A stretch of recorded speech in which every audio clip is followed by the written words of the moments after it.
Now we will use the F902 pointed beveler, and we'll use that in the ear where we made all those fine little cuts. And we'll kind of walk it, as you can see, and making these tiny little hair endings.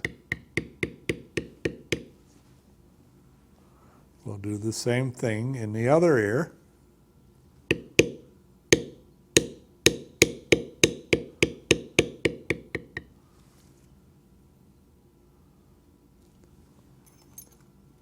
Now when we come back, we will come back with our checkered beveler and kind of flatten down the inner part of the ear.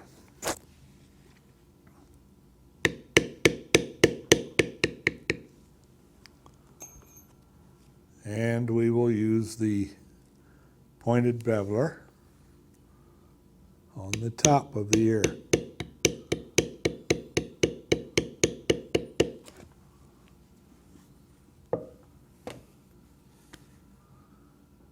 This is what our piece looks like after we have done the beveling.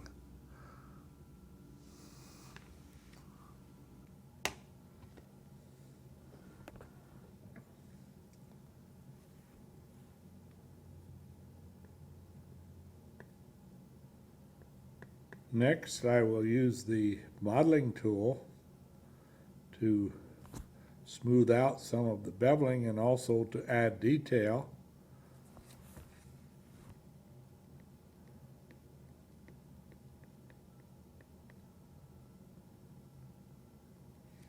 And then we will use it also around all of the outer edges, as you can see, to round off these edges so that we don't have such a sharp edge. Now I will use the modeling tool to smooth out a lot of the beveling and put also some of the lighter beveling in. And we will also use this tool to round off the outer edges. We'll do this all the way around the outer edge of the head and the antlers. Just slightly round off that edge.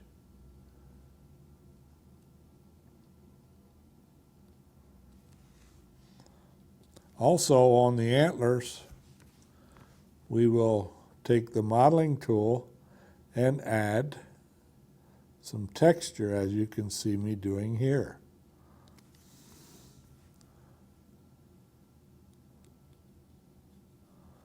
It generally runs along the length of the antlers.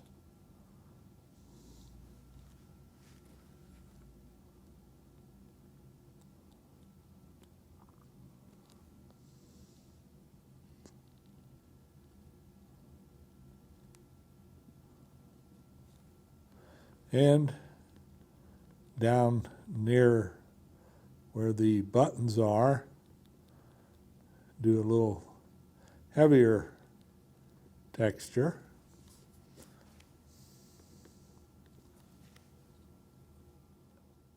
Now I will use a pointed beveler to do the eye.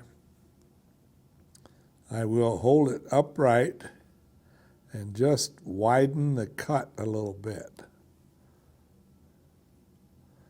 Don't press too hard, just widen it a little bit and then round it off slightly. Do the same thing to the lower lid. Just round it off slightly. Do not press too deep. Now on the edge, the tear ducts, you can press a little deeper and form that part of the eyeball.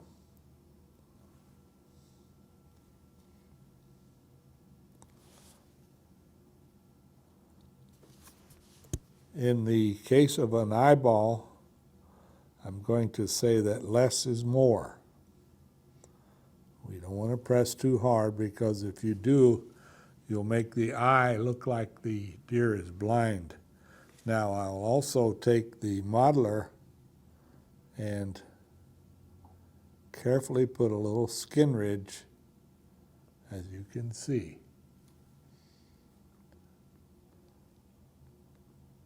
We'll do that on the bottom and on the top,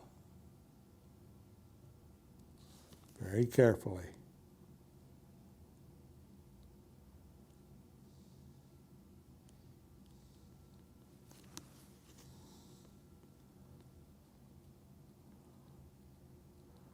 Put a few more folds under the eye.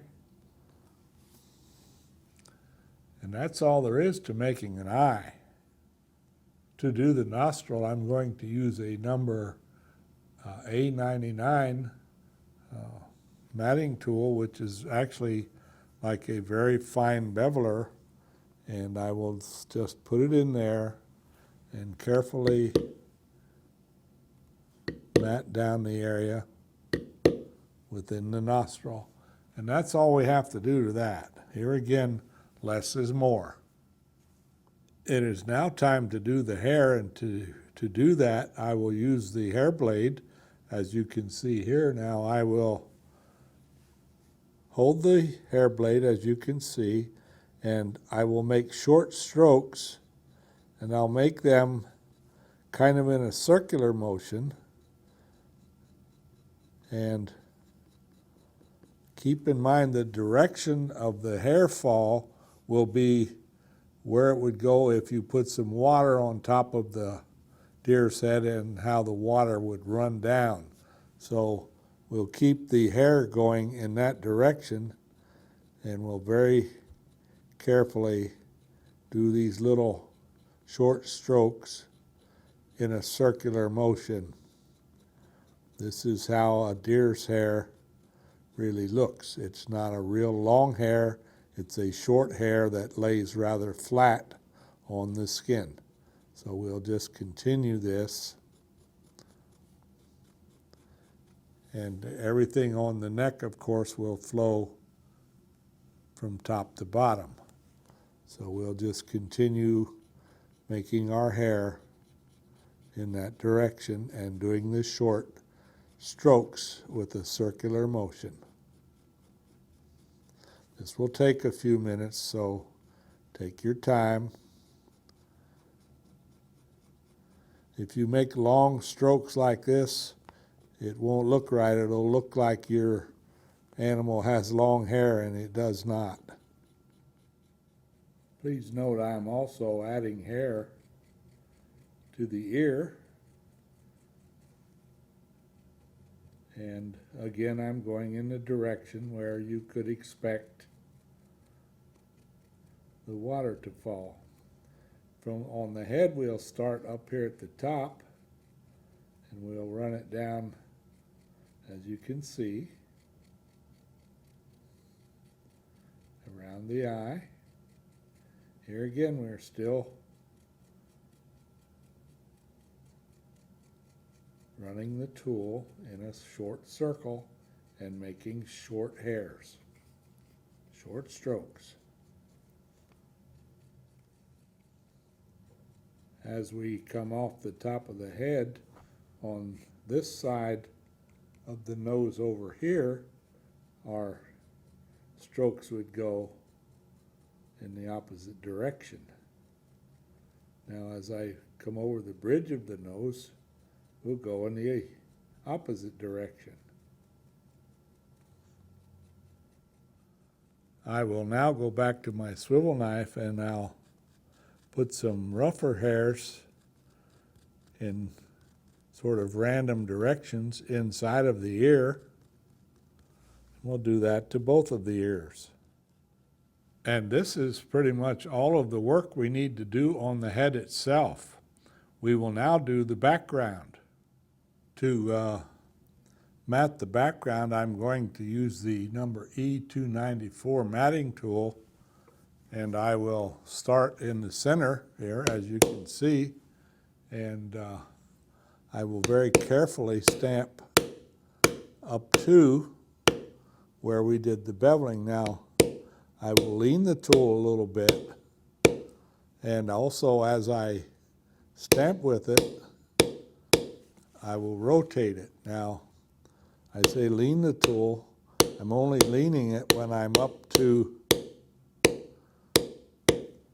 where we beveled, and then when I get out in the open area,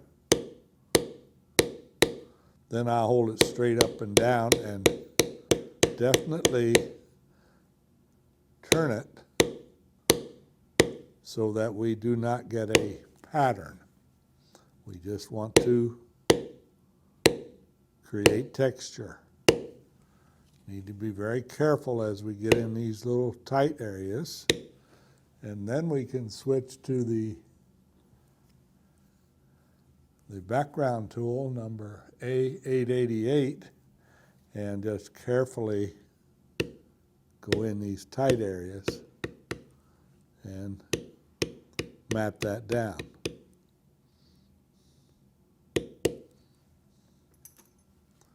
Sometimes you need to tip it pretty hard like here so I don't accidentally stamp on the horn.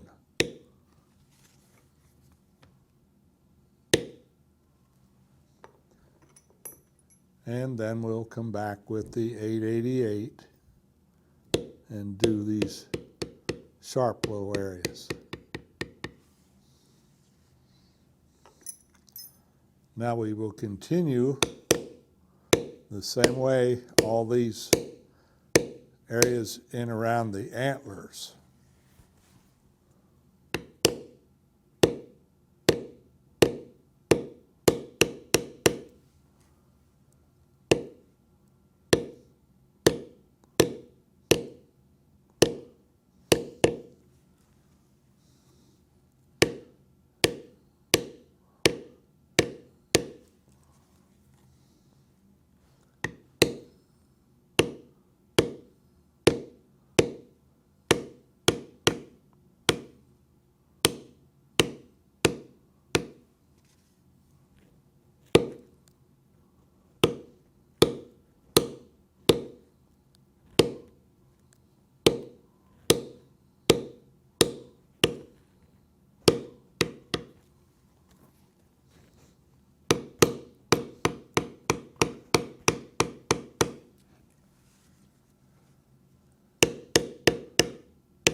After we have completed most of the area inside of the antlers, we will continue around the outside of the head, here again leaning it and rotating it as we stamp.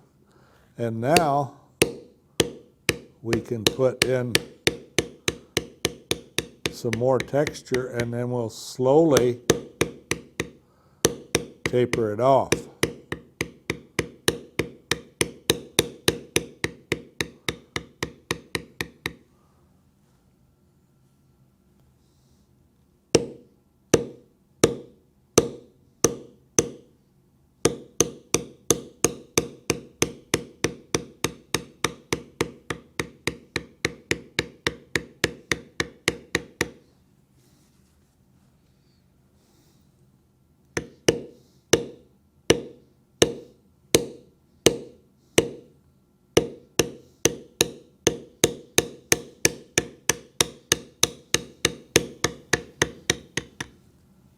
And this is how our deer head looks after we have done all of the background matting.